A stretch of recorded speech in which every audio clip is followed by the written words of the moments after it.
Assalamualaikum warahmatullahi wabarakatuh. Sebelumnya, perkenalkan kami dari kelompok 3 ingin mempresentasikan hasil diskusi dari kelompok kami tentang pengertian kata, frasa, dan kalimat, contoh kata, frasa, dan kalimat, pengertian kalimat efektif, ciri kalimat efektif, dan pengertian diksi atau memilih kata serta syarat diksi.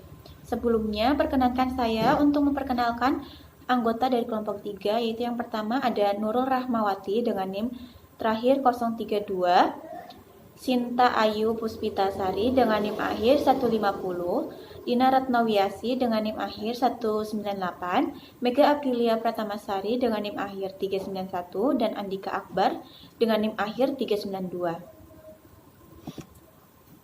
Untuk pokok pembahasan dari pemaparan materi dari kelompok 3 yaitu ada yang pertama kata dan contoh kata, yang kedua frasa dan contoh frasa, yang ketiga kalimat dan contoh kalimat, yang keempat kalimat efektif, yang kelima ciri kalimat efektif, keenam diksi atau memilih kata, dan yang terakhir ada syarat diksi. Kata dan contoh kata.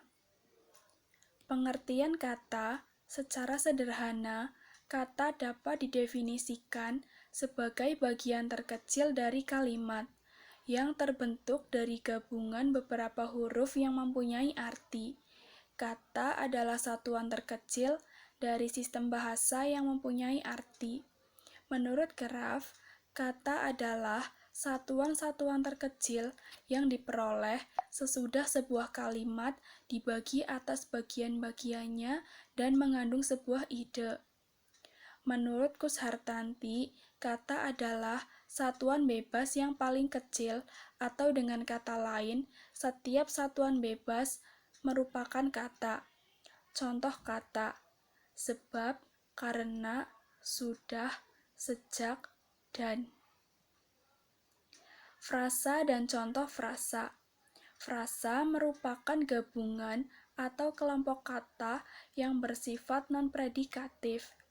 Menurut Cair, berbeda dengan kata yang tidak bisa diselipi apa-apa, dalam frasa, hubungan antara kata yang satu dengan kata yang lain bersifat cukup longgar, sehingga ada kemungkinan untuk disisipi unsur lain. Frasa menurut Ramlan Bagus 2008 adalah satuan gramatikal yang disusun dari dua kata atau lebih dan tidak melebihi batas fungsi dari klausa. Contoh frasa: bermain bola, mawar merah, seragam sekolah baru, ayam goreng, mencuci tangan dan kaki. Kalimat dan contoh kalimat. Kalimat adalah satuan bahasa terkecil dalam wujud lisan maupun tulis. Kalimat merupakan suatu satuan bahasa yang isinya berupa pemikiran yang lengkap. Pada sebuah kalimat, setidaknya terdapat dua unsur yang mengandung subjek dan predikat. Dalam sebuah kalimat yang berbentuk lisan, diucapkan dengan suara naik turun, nyaring dan lembut, diinterupsi dengan jeda, dan diakhiri dengan intonasi akhir. Pada wujud tulisan, kalimat terdiri dari beberapa huruf Latin. Pada kalimat dimulai dengan sebuah huruf kapital dan diakhiri dengan sebuah tanda titik, tanda tanya, dan tanda seru. Sultan Takdir Ali Syahbana menjelaskan bahwa kalimat adalah kumpulan kata-kata yang terkecil yang mengandung pikiran lengkap. Menurut Alwi dan kawan-kawan, kalimat yaitu dalam wujud tulisan. Pada kalimat dalam bentuk ucapan, biasanya terdapat naik turun dan keras lembut disela pula dengan jeda, serta diakhiri dengan intonasi oleh kesenyapan yang mencegah terjadinya perpaduan, baik dalam asimilasi bunyi ataupun proses fonologis lainnya. Contoh kalimat: ayah mencuci mobil, Restu tinggal di Jakarta. Bagaimana kabarmu hari ini? Tolong jangan berisik. Kalimat efektif. Kalimat efektif adalah kalimat yang disusun berdasarkan kaidah-kaidah yang berlaku, seperti unsur-unsur penting yang harus dimiliki oleh setiap kalimat atau subjek dan predikat. Memperhatikan ejaan yang disempurnakan, serta cara memilih kata atau diksi yang tepat dalam sebuah kalimat. Kalimat yang memenuhi kaidah-kaidah tersebut jelas akan sangat memudahkan untuk dipahami oleh para pembaca ataupun para pendengar. Menurut J.S. Badudu, kalimat efektif adalah kalimat yang baik karena apa yang dipikirkan atau dirasakan oleh si pembaca atau si penulis dalam bahasa tulis dapat diterima dan dipahami oleh pendengar atau pembaca dalam bahasa tulis.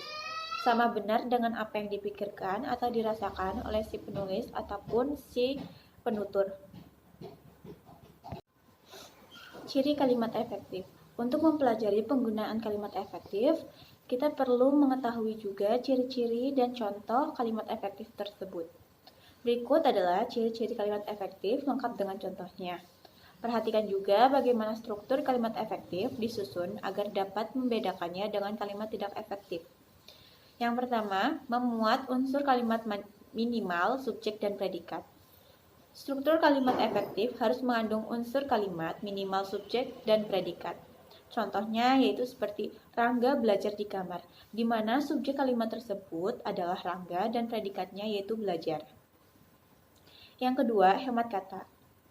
Kalimat efektif harus hemat kata. Artinya, dalam penyusunan kalimat efektif, penggunaan kata, frasa, atau bentuk lain yang tidak diperlukan harus dihindari. Yang pertama, hindari pengulangan subjek. Jika subjek dalam sebuah kalimat hanya satu, penyebutannya tidak perlu diulangi lagi.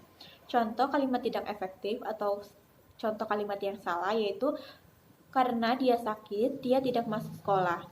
Dan contoh kalimat efektif atau kalimat yang benar yaitu karena sakit, dia tidak masuk sekolah. Selanjutnya, hindari sinonim kata. Jika dalam sebuah kalimat terdapat dua kata yang memiliki arti sama, gunakan salah satu saja. Contoh kalimat tidak efektif atau salah. Dia rajin berlatih agar supaya menang. Contoh kalimat efektif atau benar. Dia rajin berlatih agar menang. Selanjutnya, perhatikan bentuk kata jamak. Jika sebuah kata sudah memiliki makna jamak, tidak perlu ditambahkan kata yang bermakna jamak lagi. Contoh kalimat tidak efektif atau salah. Para hadirin dimohon berdiri. Contoh kalimat efektif atau benar, hadirin dimohon berdiri. 3. Makna yang tepat. Kalimat efektif hanya memiliki satu makna, tidak ambigu ataupun menyimpang. Oleh sebab itu, perlu diperhatikan penggunaan kata atau diksinya. Contoh, mahasiswa perguruan tinggi yang terkenal itu menerima hadiah. Kalimat tersebut membuat pembaca menjadi bingung siapa yang terkenal, mahasiswanya atau perguruan tingginya. Supaya efektif, kalimat ini dapat diubah menjadi salah satu dari dua bentuk berikut, sesuai dengan makna yang dituju. 1. Mahasiswa yang terkenal itu menerima hadiah. 2. Mahasiswa dari perguruan tinggi terkenal itu menerima hadiah. 4. Kelogisan bahasa. Kalimat efektif harus memiliki kelogisan bahasa. Artinya ide pada kalimat efektif tersebut dapat diterima oleh akal dan penulisannya sesuai dengan ejaan yang berlaku. Contoh, waktu dan tempat kami persilahkan. Kalimat di atas tidak efektif sebab makna yang terkandung tidak logis. Apakah waktu dan tempat itu bisa dipersilahkan? Seharusnya kalimat tersebut diubah menjadi untuk Bapak atau Ibu A di kami persilahkan.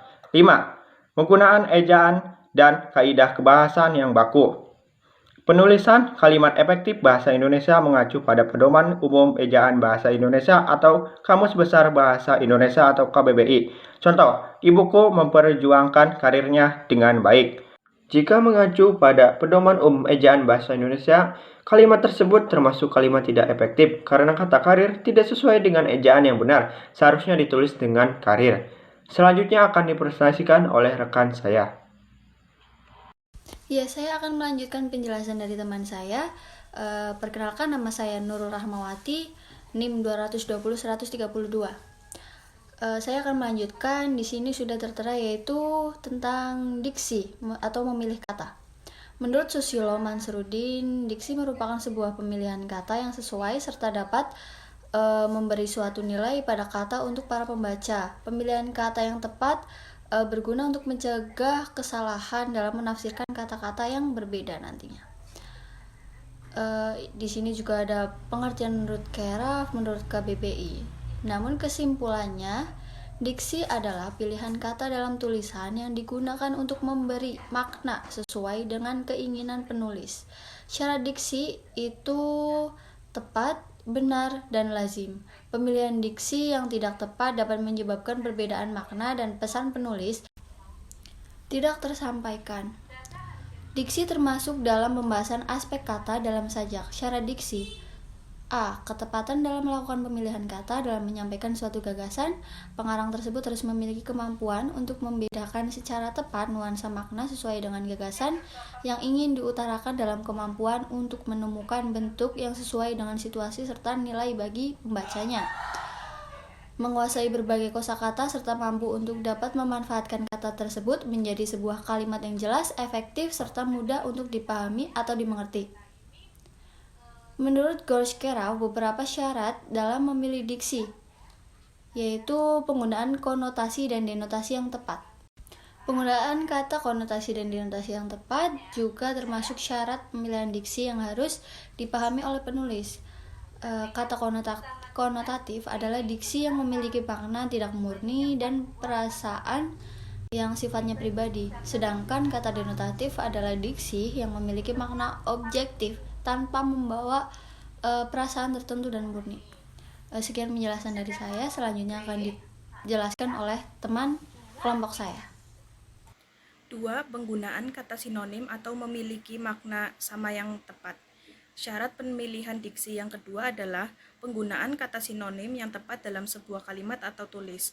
Sinonim adalah dua kata yang memiliki kesamaan makna. Biasanya penggunaan salah satunya katanya terdengar lebih halus dan lainnya terdengar lebih kasar. 3. Kemampuan membedakan kata-kata yang memiliki ejaan sama.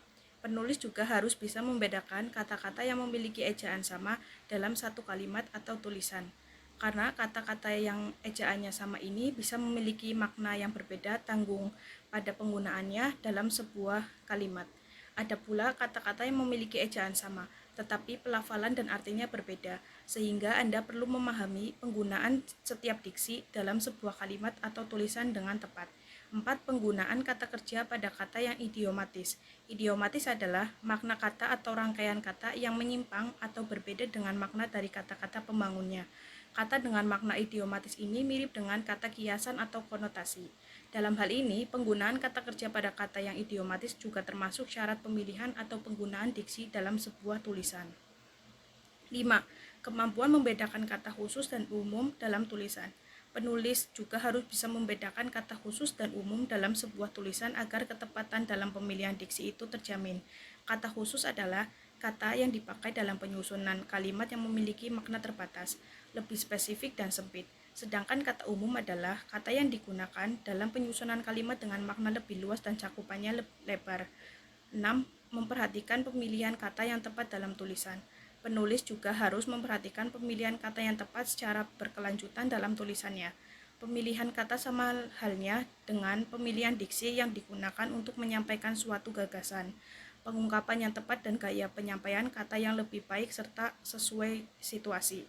Contoh diksi. Berikut ini contoh penggunaan diksi yang tepat dalam sebuah kalimat. Randy sudah menjadi tangan kanan Andin selama 5 tahun. Tangan kanan adalah diksi yang memiliki arti sebagai orang kepercayaan. Sekian presentasi dari kelompok kami, kurang lebihnya mohon maaf. Wassalamualaikum warahmatullahi wabarakatuh.